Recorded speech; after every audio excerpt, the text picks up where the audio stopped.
¿Cómo están mis estudiantes? En esta oportunidad vamos a hablar acerca de un tema muy importante.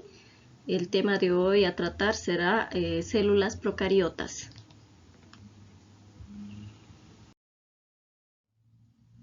Bien, las células procariotas son una especie de organismo unicelular, es decir, son células sin núcleo. Todo el material genético que contienen está dispersado en el citoplasma, reunido exactamente en la zona del nucleoide.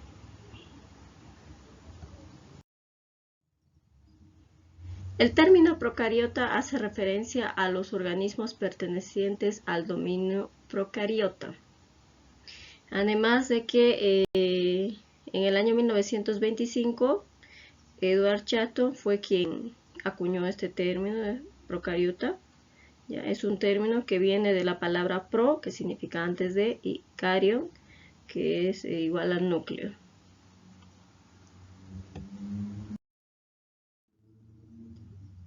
La estructura de una célula procariota.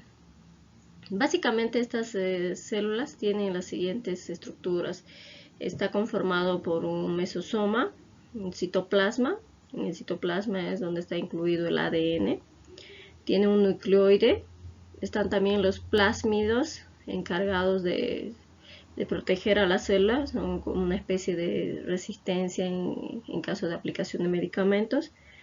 Los ribosomas, que se encargan de metabolizar de sintetizar aquellas sustancias que van a nutrir a la célula, y los flagelos, que van a ayudar en el movimiento de la célula. También está compuesto por la membrana citoplasmática, la pared celular y una cápsula. Algunas células adicionalmente llegan a tener lo que es el pilis, que llegaría a ser como una especie de pelusas que van rodeando el contorno de la célula, y estos le van a permitir adherirse a cualquier otro ser vivo o otro organismo.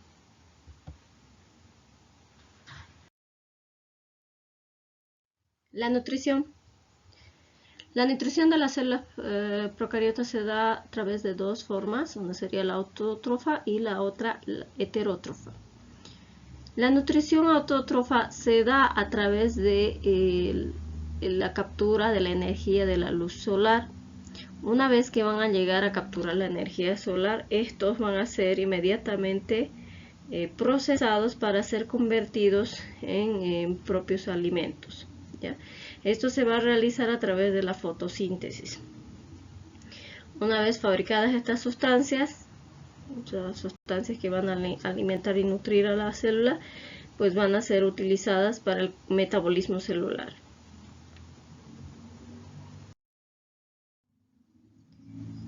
En cambio, la nutrición heterótrofa, que es más propio de los animales, resulta que esto se da a través de la reducción de la oxidación de algunas sustancias, ¿ya? La célula incorpora ciertas partículas mayores mediante la fagocitosis, ¿ya? Y una vez incorporadas estas sustancias son utilizadas para el metabolismo celular.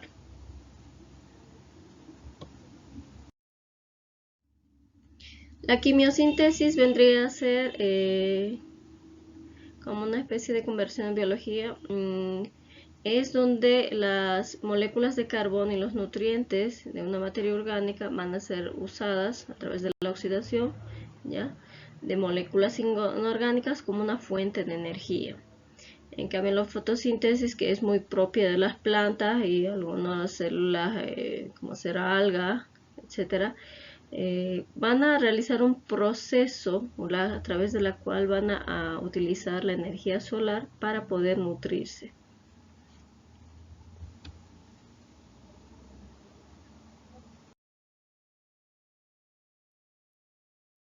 La reproducción. Reproducción se da a través por vía sexual, ¿ya? En las células procariotas el proceso es relativamente sencillo, ya que no tiene un ADN, un cromosoma.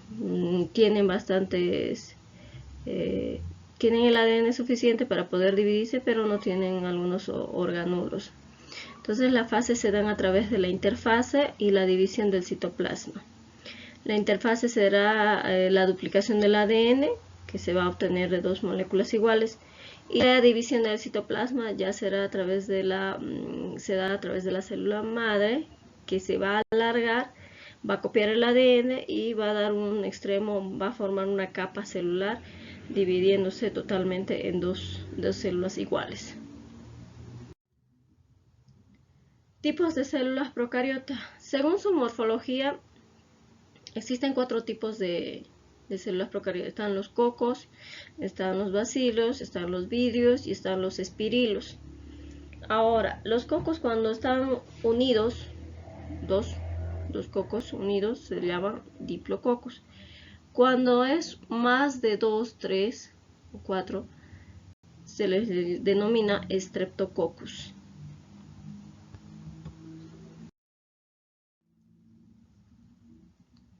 Esta especie de células del grupo de los cocos, por ejemplo, tiene una forma esférica, ¿ya? Como el meningococo, por ejemplo, que es aquella que causa la enfermedad de la meningitis. Los bacilos, en cambio, tienen una forma más alargada, elíptica, como el bacilo de Koch, que responde a la enfermedad de la tuberculosis. Las bacterias espirilos, en cambio, tienen una forma helicoidal o espirilada, ¿ya? Como el Treponema pallidum, que es causante de la sífilis. Y los vibriones, que tienen una forma de bastón corto y además están encorvados, como el vibrión del cólera.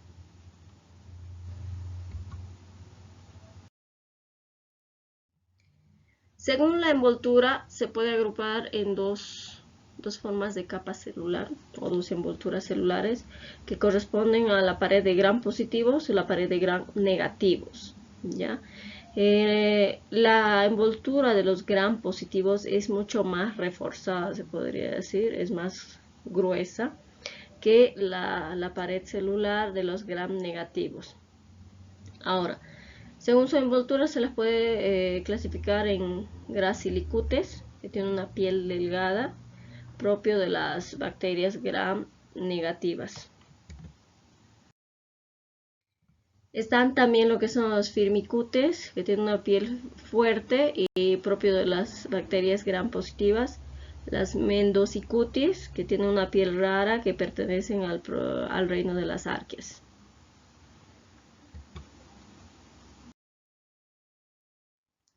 Ahora, según el árbol filogenético y la clasificación de los reinos de los organismos vivos, que muestran sus orígenes de la eucariota y la procariota, estaríamos hablando de dos principales.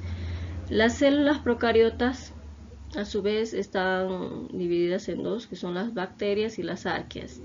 En cambio, las células eucariotas corresponde a lo que es el reino protista, reino plantae, reino fungi y reino animalia.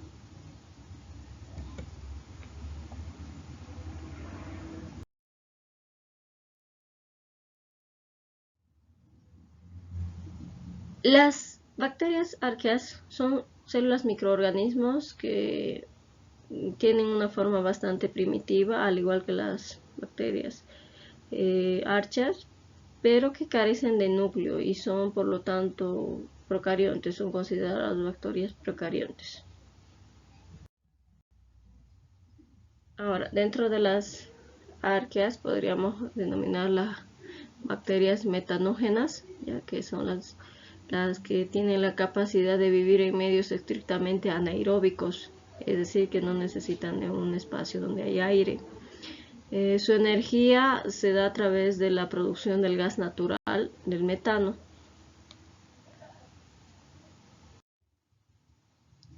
Esto también lo que son las halófilas. Estas viven en un ambiente extremadamente salino, pueden vivir incluso en medios con un 12% de sal, de concentración de sal, o aún mucho más todavía. Y las hipertermófilas, que estas pueden soportar temperaturas bastante extremas y un pH alto, ya con, por ejemplo, como los géiseres, ¿ya? Entonces sus espacios de vida son en esos ambientes bastante extremos donde otros seres vivos serían incapaces de sobrevivir. Ahora, las bacterias en sí son organismos microscópicos formados por células procariotas eh, que hoy en día y en la actualidad ya han ido evolucionando, adaptándose en los diferentes medios, como las cianobacterias, también conocidas como las algas verdoazules. Son eubacterias fotosintéticas y coloniales que han estado viviendo sobre nuestro planeta por más de 3 millones de años, según las investigaciones.